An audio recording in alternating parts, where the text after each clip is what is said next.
Today is May 29th. In the college and investment world, it's known as 529 Day.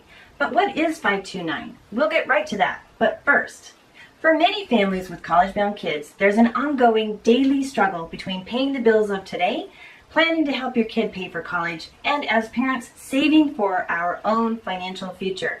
Retirement, maybe? I like to make the college-retirement connection because aside from your home, college and retirement are potentially two of the biggest financial goals you will have.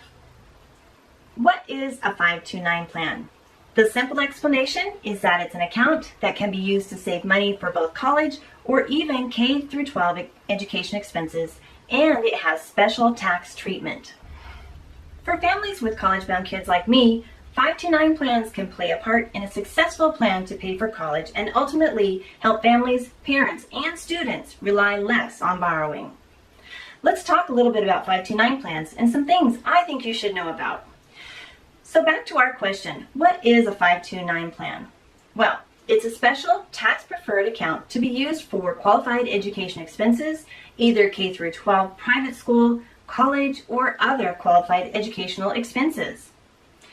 Where do you find these plans? Well, most states in the U.S. offer 529 plans. I think Wyoming is the only one that doesn't. In Washington State, we now have two plans. One is investment-based, that's called the Dream Ahead Plan, or the other is a prepaid plan called the GET, or Guaranteed Education Tuition Plan. I have a couple of podcast interviews on the Washington 529 plans that you can find at avafp.com.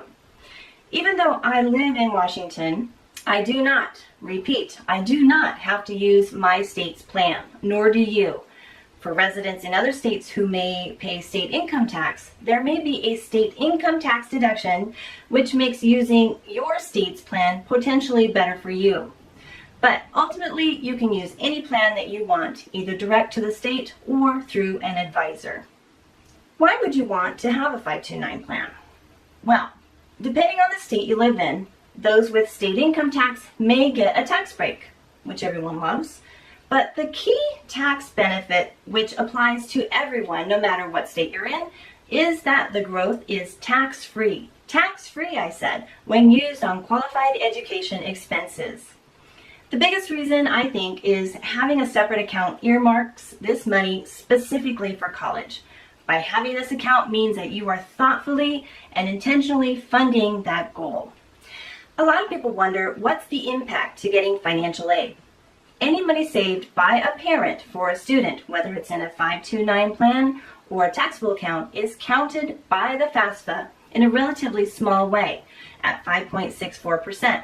So for every $10,000 saved, your expected family contribution is increased by $564. But this impact is quite small compared to parent income, which has the biggest impact on your family's EFC. What happens if you don't spend it on your student or they get a great scholarship? Well, there are several options. The first is to just wait. Every student might make a decision a few years from now to start college, and that money is available for their use at that time.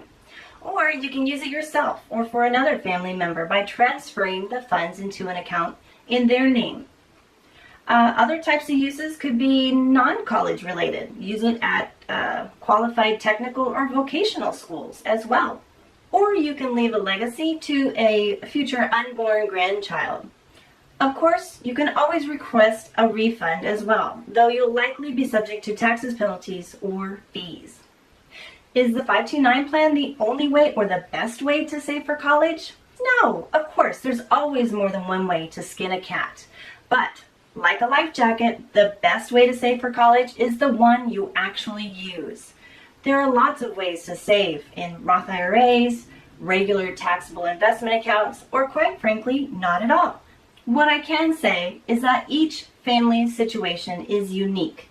There are costs and risks associated both with doing and not doing something. So spend some time, do some research on some options, then make a decision on what works best for your family so that you start doing something, anything, which I think is better than doing nothing if you intend to help pay for your kids' college.